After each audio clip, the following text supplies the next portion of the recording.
மறக்கக்கூடாதுங்க. அதனால தான் நான் திரும்பி சொல்லிட்டுக்கிறேன்.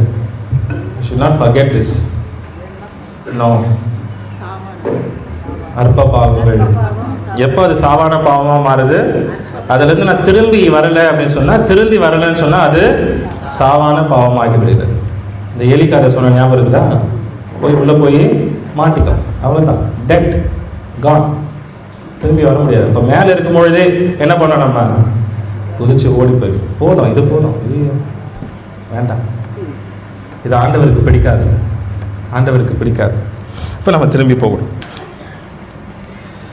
இப்போ மூன்றாவது பாவம் என்ன? காமவெறி. காமவெறி 10 கட்டளைகள் நாம் வாசிக்கிறோம். விபச்சாரம் செய்யாதே, பிறர் தாரத்தை விரும்பாதே. மத்தேயு அதிகாரம் 5வது மத்தேயு நற்செய்தி 5வது அதிகாரம் 28வது வசனம். 5வது அதிகாரம் 28வது வசனம். ஆனால் நான் உங்களுக்கு சொல்லுகிறேன், பெண்ணை இச்சையுடன் நோக்கும் எவரும் தம் உள்ளத்தால் ஏற்கனவே அப்பெண்ணோடு விபச்சாரம் செய்தாயிற்று. ஓவர். ஒருவரை இச்சையோடு நோக்கும் பொழுதே விபச்சாரம் செய்தாயிற்று. நீ ஏன்பா அந்த செயலை சொல்ற? நீ யூதர்களை பார்த்து சொல்றாரு, you are talking about the action. நான் சொல்றேன், இட்ஸ் தி தாட். பாவம் எங்க ஆரம்பிக்குது? இங்க தான் ஆரம்பிக்குது. அது இங்க தான் ஆரம்பிக்குது. இங்க இருந்து ஆரம்பிச்சுதான் அது செயல் வடிவம் வருகிறது. அப்போ பாவத்தை நீ எங்கே அகற்றணும்? அது இங்க இருக்கும் பொழுதே நீ அதை அகற்ற வேண்டும். அது இங்க இருக்கும் பொழுதே நீ அதற்கு எதிராக போராட வேண்டும். இங்கே அதை க்ளோஸ் பண்ணிடணும், அதை வளர விடக்கூடாது. இதனால என்ன? இதனால வெளியே ஒருத்தருக்கும் பாதிப்பில்லை. நோ, எவ்ரி சின், எவ்ரி பர்சனல் சின், எல்லாவற்றுக்கும் விளைவுகள் உண்டு. அதனால தான் என்ன பண்ணணும்? சிலுவை அடையாளம் வரையணும். தூக்கம் வருதா? தூக்கம் வந்தால் என்ன பண்ணணும்? சிலுவை அடையாளம். என் ஃப்ரெண்டு இருக்காரு, ஃபாதர் இருக்காரு, கொஞ்சம் ஷார்ட்டாக இருப்பார். நாங்கெல்லாம் மாக் பண்ணுவோம், ஒரு கிண்டல் பண்ணுவோம். ஒரு கோவம் வந்துருச்சுன்னா என்ன தெரியுமா பண்ணுவார்? அப்படி போட்டு போயினே இருந்துருவார். அவன் அதை பண்ணணுன்றதுக்காகவே வெறுப்பேற்றுவாங்க பசங்க. சில வேலை போயிடுவார். அப்போ எப்போதெல்லாம் நமக்கு தவறான சிந்தனைகள் வருகிறதோ என்ன செய்யுங்க? சிலுவை அடையாளம் வரைங்க.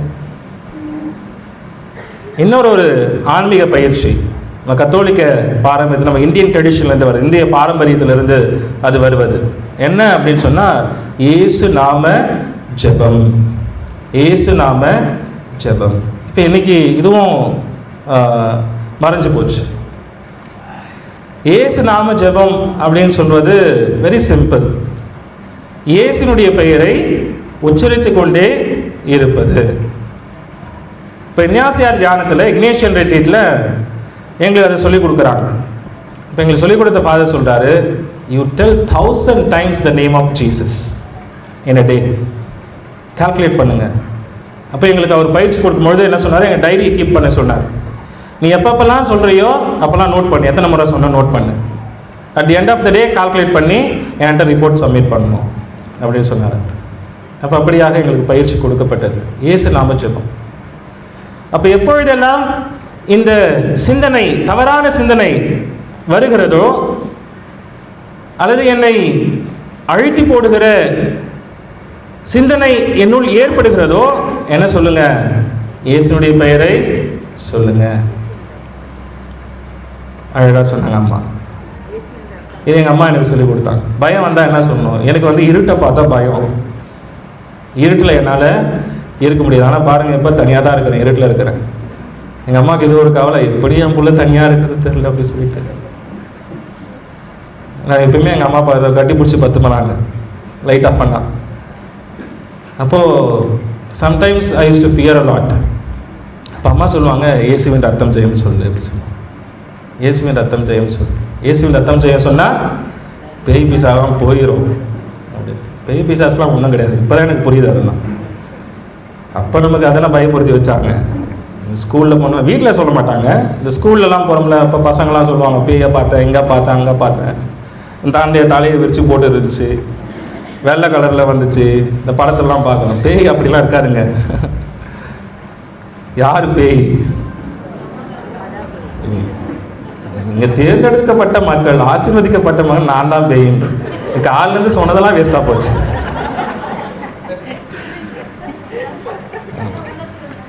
யாரெல்லாம் உன்னை கடவுள் அன்பிலிருந்து பிரிக்கிறானோ, யாரெல்லாம் தவறான சிந்தனையை உன்னில் ஊட்டுகிறானோ அவன் பேய். ஆண்டவர் தலைமை திருத்தூதர் ஃபர்ஸ்ட் போப்பு அவரை பார்த்து என்ன சொன்னார்? அகன்று போ சாத்தானே அப்படின்னு சொன்னார். ஆண்டவரே, இதெல்லாம் உமக்கு வேண்டாம், நீங்கள் போய் கஷ்டப்பட போறீங்களா, நீங்களுக்கு போய் சிலுவை துன்பமா அப்படின்னு பேதுரு சொல்றாரு. ஆண்டவர் என்ன சொல்றாரு? அப்பால் இப்போ சாத்தானேங்கிறார் அவரை பார்த்து. அப்போ யாரெல்லாம் உங்களை பாவ செயல்களில் ஈடுபட தூண்டுகிறார்களோ, காரணமாக இருக்கிறார்களோ, சாத்தான் பேய். ஒரே வார்த்தை, அப்பால் இப்போ சாத்தான். No talking. நான் உங்களுக்கு தவக்கால முதல் ஞாயிற்றுக்கிழமை வரும்போது சொன்னேன். என்ன சொன்னேன்? ஏவாள் செய்த ஃபர்ஸ்ட் தப்பு என்ன சொல்ல என்ன அந்த அம்மா என்ன பண்ணிட்டாங்க? சாத்தான் பேசும்போது கூட சேர்ந்து பேசுனது தான் தப்பு. வரும்போதே உனக்கு தெரியுதுல்ல, பேயும் தெரியுதுல்ல, உன்னை சோதிக்க தான் வருதுன்னு தெரியுதுல்ல, என்ன பண்ணிருக்கணும் நீ? அப்பாலே போய் எனக்கு தெரியும் போ அப்படின்னு அமைச்சிருக்கணும். இந்த அம்மா என்ன பண்ணுச்சு? கதை கேட்டுச்சு. கதை கேட்டு சாத்தான் வலையில் சிக்கிக்குச்சு. அப்போது நம் சிந்தனையில் இருக்கும் பொழுதே இதை நாம் அகற்ற வேண்டும். அதற்கு இயேசு நாம ஜெபம் நமக்கு உதவியாக இருக்கும். இப்போ இயேசு நாம ஜெபம் என்பது ஒன்று. இப்போ நான் ரூமில் வச்சுருக்கிறேன், ஒரு 100 மணி வச்சுருக்கிறேன். நீங்கள் கூட வாங்கிக்கலாம், அந்த மாதிரிலாம் வாங்கி வச்சுக்கிட்டிங்கன்னா நல்லது. அப்போது நீங்கள் வீட்டில் இருக்கும் பொழுது, நீங்கள் பணியில் இருக்கிற பொழுது, சாப்பிட்டு முடிச்சுட்டு ஒரு 2 to 3 minutes ஏதாவது ஒரு உங்களுக்கு தைரியத்தை கொடுக்கக்கூடிய ஒரு வசனம். இப்போ எங்கள் அம்மா எனக்கு சொல்லி கொடுத்த என்ன? இயேசுவின் ரத்தம் ஜெயம் அப்படின்னு சொன்னாங்க. இயேசுவின் ரத்தம் ஜெயம், இயேசுவின் ரத்தம் ஜெயம், இயேசுவின் ரத்தம் ஜெயம், இயேசுவின் ரத்தம் ஜெயம் சொல்லிட்டே இருப்பேன். நான் 100 முறை சொல்லுவேன், 200 முறை சொல்லுவேன். இப்போ காலையில் ஒரு முறை, மதியம் ஒரு முறை, நைட்டு ஒரு முறை. எந்த பயமும் இருக்காது, எந்த சாத்திரமும் பக்கத்தில் வராது. அப்போ தியானத்தில் இருக்கும்போது எங்களுக்கு சொல்லி கொடுத்தாங்க, இயேசுவே தாவீதின் மகனே என் மீது இரக்கம் வையும். அதை சொல்லுங்க. இயேசுவின் தாவீதின் மகனே என் மீது இரக்கம் வையும், இயேசுவின் தாவீதின் மகனே என் மீது இரக்கம் வையும், இயேசுவின் தாவீதின் மகனே என் மீது இரக்கம் வையும். சொல்லுங்க, 100 முறை சொல்லுங்க, 1000 முறை சொல்லுங்க. இயேசுவே நீர் நல்லவர், இயேசுவே நீர் நல்லவர், இயேசுவே நீர் நல்லவர், இயேசுவே நீர் நல்லவர், இயேசுவே நீர் வல்லவர், இயேசுவே நீர் வல்லவர், இயேசுவே நீர் வல்லவர், இயேசுவே நீர் வல்லவர். சொல்லி பாருங்க, இயேசு பேரை சொல்லி பாருங்க. எல்லா தீமையும் விலகி ஓடும், எல்லா பயமும் விலகி ஓடும், எல்லா தடையும் விலகி ஓடும். நம்ம செய்வோம், இதை செய்வோமா? செய்வோமா? Praise the Lord, praise the Lord. இயேசுவுக்கே புகழ், இயேசுவுக்கே நன்றி, மரியே வாழ்க. அப்போ இன்னைக்கு இங்கேருந்து போகிறதுக்கு முன்னாடி நீங்கள் உங்களுக்கான வாசகத்தை, உங்களுக்கு எது பிடிச்சிருக்குது, உங்களுக்கு எது தைரியத்தை கொடுக்குது, நீங்கள் அதை தீர்மானிச்சுட்டு தான் இந்த ஹாலை விட்டு வெளியே போகணும். அப்படி வெளியே போனீங்கன்னா தான் இந்த தியானம் உங்களுக்கு பயனுள்ளது. சரியா? நீங்கள் எது வேணால் சொல்லலாம். இயேசுவின் ரத்தம் ஜெயம், இயேசுவை நல்லவர், இயேசுவை நீர் வல்லவர், இயேசுவை தாவீதின் மகனே என் மீது இரக்கமாயிரும், இயேசுவை ஆண்டவர், இயேசுவை ஆண்டவர். Or simply Jesus, Jesus, Jesus, Jesus. எல்லாம் சேர்ந்து சொல்லுவோமா? ஜீசஸ் சொல்லுவோமா? ஓகே, 30 டைம்ஸ் நல்லா உணர்ந்து, இயேசுடைய பெயரை உணர்ந்து, இயேசுடைய பெயரை நம்ம உச்சரிக்கிற பொழுது எல்லாம் சரியாயிடும், எல்லாம் சரியாயிடும். சரியா? சொல்லுவோமா? Jesus, Jesus, Jesus, Jesus, Jesus, Jesus, Jesus, Jesus, Jesus, Jesus, Jesus, Jesus, Jesus, Jesus, Jesus, Jesus. சத்தமா சொல்லுவோமே. Jesus, Jesus, Jesus, Jesus. இந்த ஹாலில் இருக்கிற ஆவிலாம் ஓடட்டும், சத்தமா சொல்லுவோம். இயேசுவின் ரத்தம் ஜெயம், இயேசுவின் ரத்தம் ஜெயம், இயேசுவின் ரத்தம் ஜெயம், இயேசுவின் ரத்தம் ஜெயம், இயேசுவின் ரத்தம் ஜெயம், இயேசுவின் ரத்தம் ஜெயம், இயேசுவின் ரத்தம் ஜெயம், இயேசுவின் ரத்தம் ஜெயம், இயேசுவின் ரத்தம் ஜெயம், இயேசுவின் ரத்தம் ஜெயம், இயேசுவின் ரத்தம் ஜெயம். இயேசுவே ஆண்டவர், இயேசுவே ஆண்டவர், இயேசுவே நல்லவர், இயேசுவே வல்லவர், இயேசுவே பரிசுத்தர். இயேசுவே நான் உம்மை நம்புகிறேன், இயேசுவே நான் உம்மை நம்புகிறேன், இயேசுவே நான் உம்மை அன்பு செய்கிறேன், இயேசுவே நான் உம்மை அன்பு செய்கிறேன். இயேசுவே தாவீதின் மகனே என் மீது இறங்கும், இயேசுவே தாவீதின் மகனே என் மீது இறங்கும். ஆமென் சொல்லணும். இப்போ இது ஒரு நல்ல ஒரு பக்தி முயற்சி. இதெல்லாம் நம்ம கடைபிடிக்கணும். இதெல்லாம் நம்முடைய கத்தோலிக்க பாரம்பரியம். இதையெல்லாம் நாம் செய்கிற பொழுது ஊனியல்பின் செயல்களுக்கு, இந்த சிந்தனையில் இருக்கிற பாவங்களை நாம் எதிர்த்து போராட முடியும். தாந்தும் குவாந்தும் அப்படின்னு சொல்லுவாங்க. இக்னேஷியன் ஸ்பிரிச்சுவாலிட்டியில், இனாசியார் ஆன்மீகத்தில் இதை தாந்தும் குவாந்தும் சொல்லுங்க. தாந்தும் குவாந்தும் பிரின்சிபிள், த பிரின்சிபிள் ஆஃப் தாந்தும் குவாந்தும் அப்படின்னா என்னன்னா, பாவத்தை அது தொடக்க நிலையில் இருக்கிற பொழுது என்ன பண்ணணும், அறுத்து எறிஞ்சிடணும், வளர விடக்கூடாது. அதான் தாந்தும் குவாந்தும். முடிச்சிடாது. எதுக்கு வளர விடுறது? ஒரு நாள், 2 நாள், 3வது நாள் மேக்சிமம் வந்துடணும் திரும்பி. ஆண்டவரே நான் போகிறேன். அப்போ இந்த காமவெறி, இப்போ இதற்கு எதிரான நல்ல புண்ணியம் எது? கற்பு. கலாத்தியர் 5வது அதிகாரம் 16 20 உள்ள வசனம். 5:16 20. 5:16 20 பவுலடியாருடைய கடிதம், புதிய ஏற்பாடு, கலாத்தியர் 5:16 20. ஊனியல்பின் செயல்கள் சொல்லுங்க. எனவே நான் சொல்கிறேன், தூய ஆவியின் தூண்டுதலுக்கேற்ப வாழுங்கள், அப்போது ஊனியல்பின் இச்சைகளை நிறைவேற்ற மாட்டீர்கள். ஊனியல்பின் இச்சைகளை நிறைவேற்ற மாட்டீர்கள். தூய ஆவியின் இயல்புக்கேற்ற வாழ்வு வாழுங்கள், ஊனியல்பின் இச்சைகளுக்கு உள்ளாக மாட்டீர்கள். ஊனியல்பின் இச்சை தூய ஆவிக்கு முரணானது. ஊனியல்பின் இச்சை தூய ஆவிக்கு முரணானது. நீங்க எப்பெல்லாம் பாவத்தில் இருக்கிறீங்களோ தூய ஆவியினுடைய செயல்பாடு உங்களிலே நிச்சயமாக இருக்காது. இது உறுதி. தூய ஆவியின் விருப்பம் ஊனியல்புக்கு முரணானது. தூய ஆவியின் விருப்பம் ஊனியல்புக்கு முரணானது. இவை ஒன்றுக்கொன்று. சரி, இதை நீங்க வாசிங்க. கலாத்தியர் 5வது அதிகாரம் 16 20. ஊனியல்பின் செயல்கள். இப்போ இந்த தவக்காலத்தை இதை கொஞ்சம் வாசிப்பாங்க. அப்போ இந்த செயல்கள் எல்லாம் இடத்துல இருக்கிறது என்று சொன்னால் அது ஆவியானவருக்கு முரணானது. சரி, எத்தனை பாவம் சொல்லியிருக்கிறது வரைக்கும்? 3. என்னென்ன? தற்பெருமை, பேராசை, காமவெறி. தற்பெருமைக்கு ஆப்போசிட்டான புண்ணியம் என்ன? தாழ்ச்சி. பேராசைக்கு ஆப்போசிட்டான புண்ணியம் என்ன? தாராள குணம், ஜென்ரஸ் ஹார்ட். அடுத்தவங்களுக்கு கொடுக்கணும். எனக்கு நான் எல்லாத்தையும் வாங்கக்கூடாது. சரியா? எப்பயுமே ரிசீவராக இருக்கக்கூடாது. என்ன பண்ணணும்? கிவராக இருக்கும். கடவுள் எப்பயுமே கிவர். அவர் எப்பயுமே கொடுத்து கொண்டே இருக்கிறார். நம்மகிட்ட என்ன ஒன்றுமே அவர் எதிர்பார்க்கல. Is always giving, all giving, generous. அப்புறம் 3வது காமவெறி. இப்போ காமவெறிக்கு நேர் எதிரான புண்ணியம் எது என்னென்றால் கற்பு, சேஸ்ட். அடுத்ததாக பொறாமை. இதை பற்றி உங்களுக்கு சொல்லணும்னு அவசியமே இல்லை. இது வெரி காமன் ஃபேக்டர்.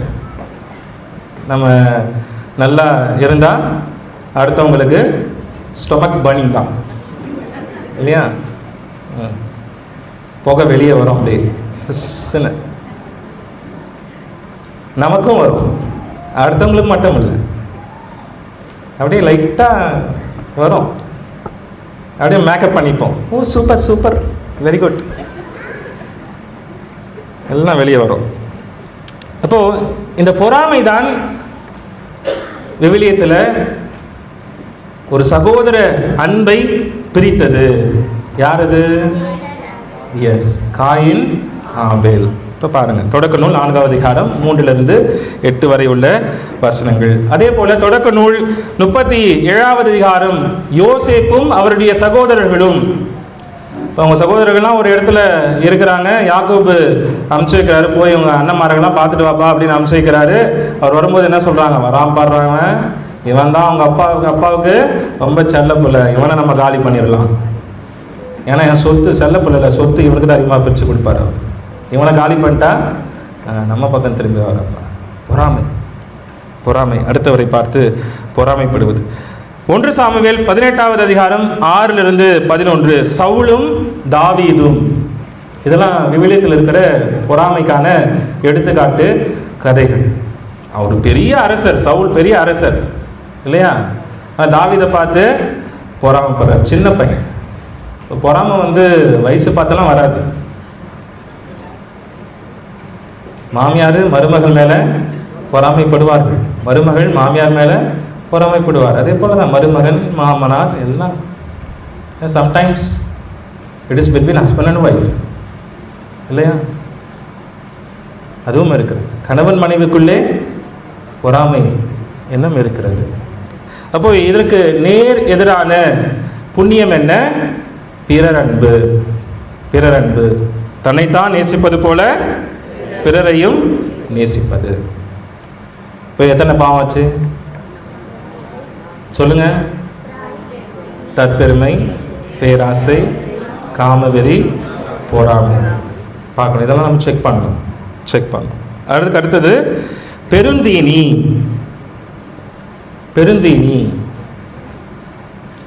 என்ன பெருந்தீனி?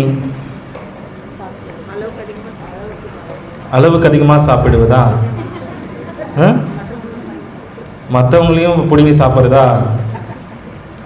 ஒரு சிலர் சொல்லுவாங்க, கோவம் வந்துட்டா என்ன பண்ணுவாங்களாம், சாப்பிடாது. சாப்பிட்டா கோவம் போயிடுமா?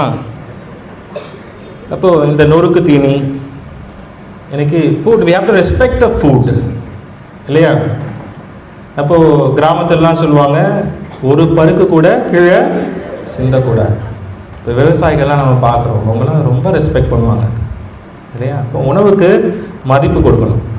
ஃபோன் பார்த்துட்டு உணவு சாப்பிடுவது, என்ன சாப்பிட்றோன்னே தெரியாமல் சாப்பிடுவது, என்ன சமைச்சு கொடுத்தாலும் குறை சொல்கிறது. கஷ்டப்பட்டு சமைச்சு கொடுக்குறாங்க, ஈஸியாக குறை சொல்லணும், இது சரியில்லை அது சரியில்லை. உடனே என்ன பண்ணு, ஜொமேட்டோ எடு ஆர்டர் பண்ணு, ஸ்விக்கி எடு ஆர்டர் பண்ணு. ஏன்? நீ சமைச்சது நல்லா இல்லை, அது உணவு நல்லா இல்லைன்னு அர்த்தம். இவருக்கு என்ன ஆசை? இவருக்கு ஜொமேட்டோவில் ஆர்டர் பண்ணி சாப்பிடணும், அதுக்காக இதை குறையா இல்லை. You have to respect food. அப்போ உணவை அதற்கு தகுந்த நேரத்தில் உண்ண வேண்டும். ஏன் நினச்ச நேரத்தில் சாப்பிடக்கூடாது. 3 மணி பிரியாணி, 2 மணி ஸ்விக்கி. அப்போது மருத்துவர்கள் சொல்கிறாங்க, இதெல்லாம் சாப்பிடாதீங்க, உங்கள் உடலுக்கு கேடு இல்லையா? அயல்நாட்டு பானங்கள் அருந்தாதீங்க, இளநீ குடிங்க. நோ, எனக்கு பெப்சி தான் வேணும், கோக்கு தான் வேணும்.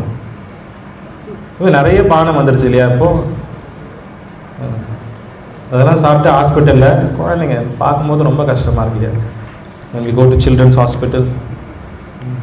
இப்போ இதுதான் பெருந்தீனி என்பது. பெருந்தீனினா நிறைய சாப்பிட்றது மட்டும் இல்லை.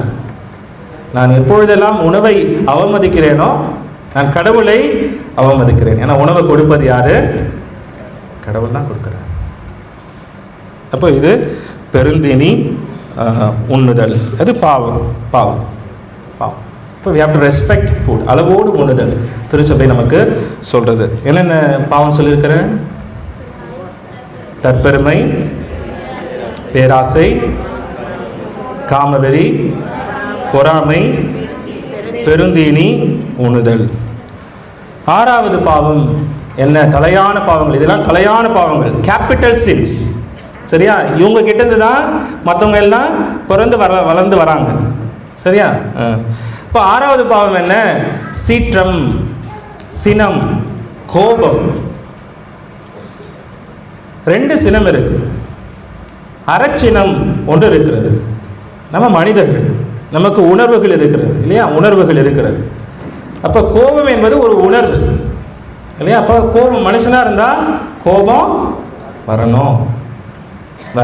ஆனால் அந்த கோபம் எதற்கான கோபமாக இருக்கணும்? நியாயமான கோபமாக இருக்கும், நீதிக்கான கோபமாக இருக்கும். கடவுளும் கோபப்படுறாருல்ல இல்லையா? யாரெல்லாம் ஏழைகளை வஞ்சிக்கிறார்களோ, விதவைகளை வஞ்சிக்கிறார்களோ, அவர்களுக்கு எதிராக என் சினம் இருக்கும் அப்படின்னு கடவுள் சொல்றார். எடுங்க திருப்பாடல் 37:8 வசனம்.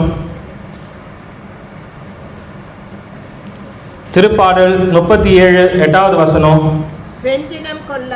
வெஞ்சினம் கொள்ளாதே, வெகுண்டெழுவதை விட்டுவிடு, எரிச்சல் அடையாதே, அதனால் தீமைதான் விளையும். உன் கோபம், உன்னுடைய கோபம்தான் உன் அழிவுக்கு இட்டுச்சு. ஸோ கோபப்படாதீங்க. கோபம் வரும், இட்ஸ் அ மேனேஜ்மெண்ட் இல்லையா? சைக்காலஜியில் சொல்லுவாங்க இட்ஸ் அ மேனேஜ்மெண்ட். அந்த மேனேஜ் பண்ணும். அப்போ என்ன பண்ணோம்? கோபம் வந்துச்சுன்னா என்ன பண்ணணும்? அதை சரியான விதத்தில் நாம் வெளிப்படுத்தணும், சரியான நேரத்தில் நாம் அதை வெளிப்படுத்தணும். இப்போ எப்படி ஃபாதர் மேனேஜ் பண்ணுறது? என்ன சொல்கிறது? என்ன சொல்லுவீங்க நீங்கள்? Sign of the cross. Very good. நான் சொன்னல என் ஃப்ரெண்டு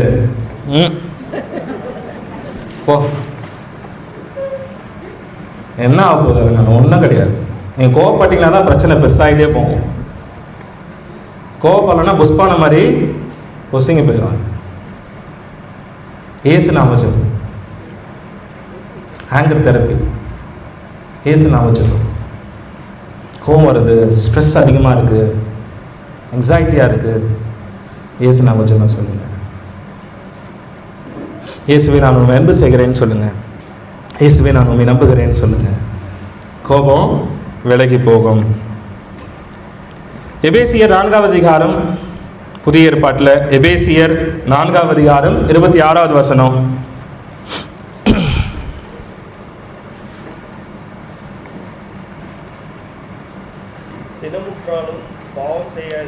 சினமுற்றாலும் பாவம் செய்யாதிருங்கள்.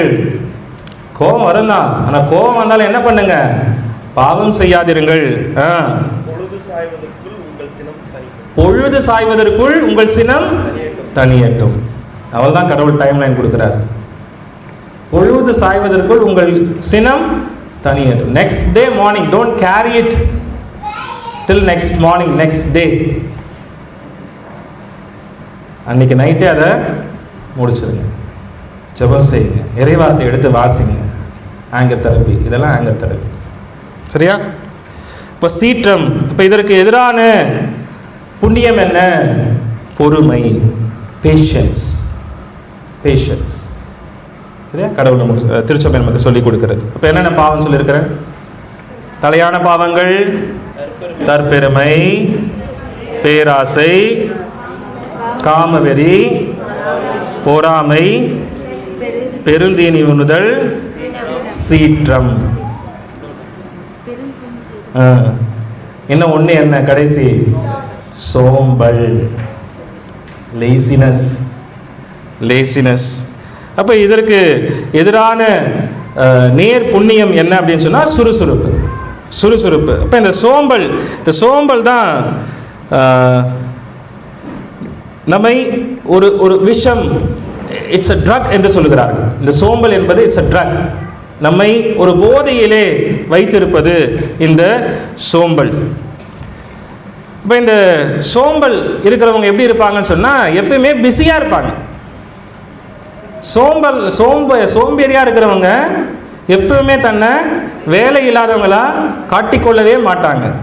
எப்பொழுதுமே அவர்கள் பிஸியாகவே இருப்பார்கள். பிஸியாக என்ன செய்து கொண்டிருப்பார்கள்? ஒன்றும் செய்யாமல் இருப்பார்கள்.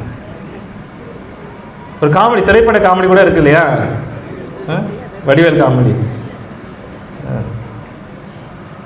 அப்போ இதுதான் சோம்பல் இருக்கிறவுடைய சைன். நீங்கள் எப்போல்லாம் நான் பிஸின்னு சொல்கிறீங்களோ அப்போல்லாம் என்னென்னு அர்த்தம்? நீங்கள் சோம்பேறின்னு அர்த்தம். ஏன்ப்பா கோயிலுக்கு வரல? Father, I am very busy father, I have very busy schedule. ஒரு பிஸி ஷெடியூல் யாருக்கும் ஒன்றும் கிடையாது. அப்போ இந்த சோம்பலினுடைய அடையாளம் அதெல்லாம் தூக்கி போடுங்க. சோம்பலை தூக்கி போடுங்க, சோர்வுகளை தூக்கி போடுங்க, ஆண்டவருக்குள்ளாக வாருங்க. Praise the Lord, praise the Lord. திருப்பாடல் 91 6வது வசனம். திருப்பாடல் 91 6வது வசனம்.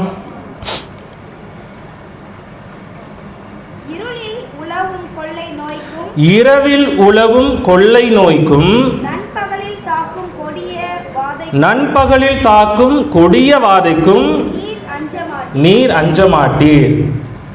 இரவில் தாக்கும் கொள்ளை நோய், சரிங்களா? கொள்ளை நோய்னா என்னன்னு புரியுது. நண்பகலில் தாக்கும் கொடிய வாதை, விவிலிய அறிஞர்கள் சொல்றார்கள், நண்பகலில் தாக்கும் கொடிய வாதை எது தெரியுமா? சோம்பல். சோம்பல். வேலை செய்ய வேண்டிய நேரத்தில், சுறுசுறுப்பாக இருக்க வேண்டிய நேரத்தில், உண்மையாகவே பிஸியாக இருக்க வேண்டிய நேரத்தில் நான் பிஸியாக இருப்பது போல காட்டிக்கொள்வது. போனதுக்கு ஒன்றும் இருக்காதாங்க, சும்மா அப்படி பார்த்துட்டே இருக்கிறது.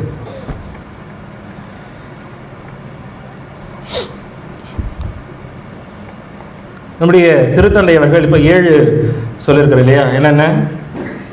தற்பெருமை, பேராசை, காமவெறி, பொறாமை, பெருந்தினி உண்ணுதல், சீற்றம், சோம்பல். மக்களே, அப்படியே கதை கேட்டு போயிடாதீங்க. அதுக்காக நான் சொல்லலை. இதெல்லாம் செக்லிஸ்ட், இதெல்லாம் ஸ்கேல். நான் சரியாக இருக்கிறேனா? ஊனியல்பின் இச்சைகளுக்கு உட்படாமல் இருக்கிறேனா? நான் ஆண்டவரில் இருக்கிறேனா? தூய ஆவியாரை பெற்றிருக்கிறேனா? வாசிக்கிறோம், ஊனியல்பின் செயல்களுக்கு முரணானவர் யாரு? தூய ஆவியார். இப்போ தூய ஆவியார் என் இடத்துல இருக்கிறாருன்னா இது எல்லாத்தையும் எதிர்த்து போராடுகிற துணிச்சல், சக்தி எனக்கு உண்டு. அப்போ நம்முடைய திருத்தந்தை பிரான்சிஸ் அவர்கள் இந்த 7ஓடு சேர்த்து ஒன்றையும் சேர்த்து சொல்லியிருக்கிறார். அவர் ரொம்ப அவருடைய பேப்பர்ஸில் அவர் ரொம்ப பேசினது இதை புரிந்து தான். என்ன தெரியுமா? புரணி பேசுதல், காசிப்பிங். இப்போ திருத்தந்தை சொல்கிறார், நான் சொல்லுங்க, திருத்தந்தை சொல்கிறார், புரணி பேசும் நாக்கை இழுத்து அறுக்கணும் சொல்றார். வெட்டி போடணும்னு சொல்றார். எல்லா தீமைகளும் இங்க தாங்க இருக்கின்றார் அவர். The house of evil, gossiping. ஏன் செய்றீங்க அதை? ஒரு விஷயத்தை தெரியாம அதை பத்தி பேசாதீங்க. அடுத்தவரை பற்றி உங்கள் வாயிலிருந்து அவன் தப்பாகவே இருக்கட்டும்ங்க, let him be. உங்களுக்கு என்ன அதனால? let him be. இது ஒரு போதை. தண்ணி அடிக்க தேவையில்லை, சிகரெட் பிடிக்க தேவையில்லை, கஞ்சா அடிக்க தேவையில்லை, ட்ரக்ஸ் யூஸ் பண்ண தேவையில்லை, புரணி பேசுங்க, பெரிய போதை. சூப்பராக இருக்கும். அடுத்தவன் பேரை கெடுக்கிறது. இது யார் பண்ணுறது? சாத்தான் பண்ணுறான். இது சாத்தானுடைய பிள்ளைகள். நாக்கில் பேய் இருக்குதுன்னு அர்த்தம். புரணி பேசாதீங்க. திருத்தந்தை சொல்வார், வெட்டி எடுத்துருங்கன்றார் அவர். வெட்டிலாமா? எபேசியர் 4வது அதிகாரம் 29வது வசனம். எபேசியர் 4:29வது வசனம்.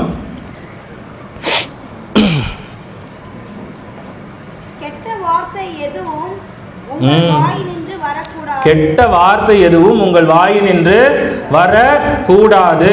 ஆமென், ஆமென். வரக்கூடாது. கெட்ட வார்த்தை பேசாதீங்க. நோ. சர்வ சாதாரணமாக ஆச்சு இப்போ, சர்வசாதாரணம். எனக்கு சின்ன பசங்கள்லாம் கேட்க முடியல, அப்படி வார்த்தை பேசு. We go for ministry.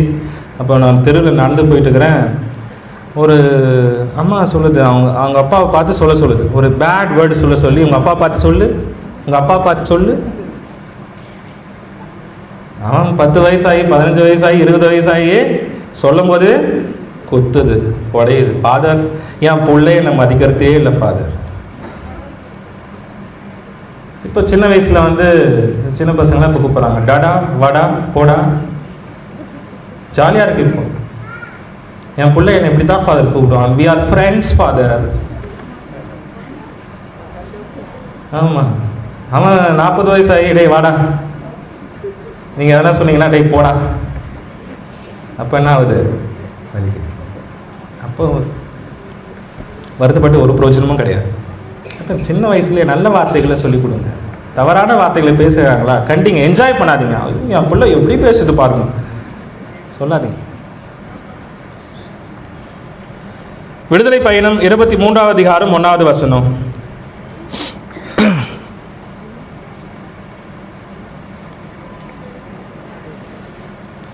விடுதலை பயணம் 23 1வது வசனம். பொய் புரளியை நீ கிளப்ப வேண்டாம். கடவுள் சொல்றார், பொய் புரளியை கிளப்பாதீங்க. யாக்கோபு 1வது அதிகாரம் 26வது வசனம் வாசிங்க. யாக்கோபு 1:26 புதிய ஏற்பாட்டில். யாக்கோபு 1:26.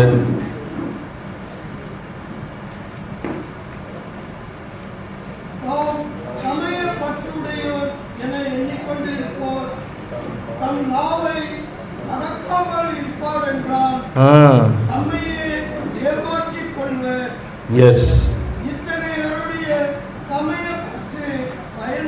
பயனற்றது. சமயப்பற்று, ஐ லவ் கிறிஸ்டியானிட்டி அப்படின்னு சொல்லிட்டு உன் நாக்கை நீ அடக்கலைன்னா அது சமயப்பற்று கிடையாது. வாயில் பேசுறது இல்லைங்க சமயப்பற்று, செயல்ல வாழ்ந்து காண்பிப்பது. இயேசுனுடைய அன்பை வாயில் இல்லை, செயல்ல நாம வாழ்ந்து காமிக்கணும். அதுதான் உண்மையான சமயப்பற்று. Praise the Lord. Praise the Lord. நம்முடைய வாழ்க்கை மிக மிக சிறியது. இந்த சிறிய வாழ்க்கையில் அன்பை அதிகமாக நாம் பிறரோடு பகிர வேண்டும். ஆரம்பிப்போம் இல்லையா? அப்போ அந்த ஒரு தவக்காலம் என்பது அத்தகைய ஒரு அடித்தளத்தை உறுதிப்படுத்துவதற்கான ஒரு காலம். மீண்டுமாக நம்முடைய ஆன்மீக வாழ்வை புதுப்பித்துக் கொள்வதற்கான ஒரு காலம். இப்போ இதெல்லாம் நான் சொல்லியிருக்கிற ஸ்கேல், ஒரு அளவீடு. இப்போ இந்த அளவீடின்படி நம்முடைய வாழ்க்கையை நாம் மதிப்பீடு செய்ய வேண்டும். அப்போ அதை நான் உணர்ந்து கொள்கிற பொழுது இந்த மதிப்பீடுகளின்படி என்னுடைய வாழ்வு இல்லையே, ஆண்டவர் எக்ஸ்பெக்ட் பண்ணுற மாதிரி என்னுடைய வாழ்க்கை இல்லையே அப்படின்னு ஒருவேளை நீங்கள் நினச்சிங்க அப்படின்னு சொன்னால், ஸ்டார்ட் யுவர் லைஃப் அகெயின். உங்கள் வாழ்க்கையை திரும்பமாக ஆரம்பியுங்கள். ஆசீர்வாதம் உங்களுக்கு கிடைக்கும். இப்பொழுது நாம் திருப்பலிக்கு கடந்து செல்வோம்.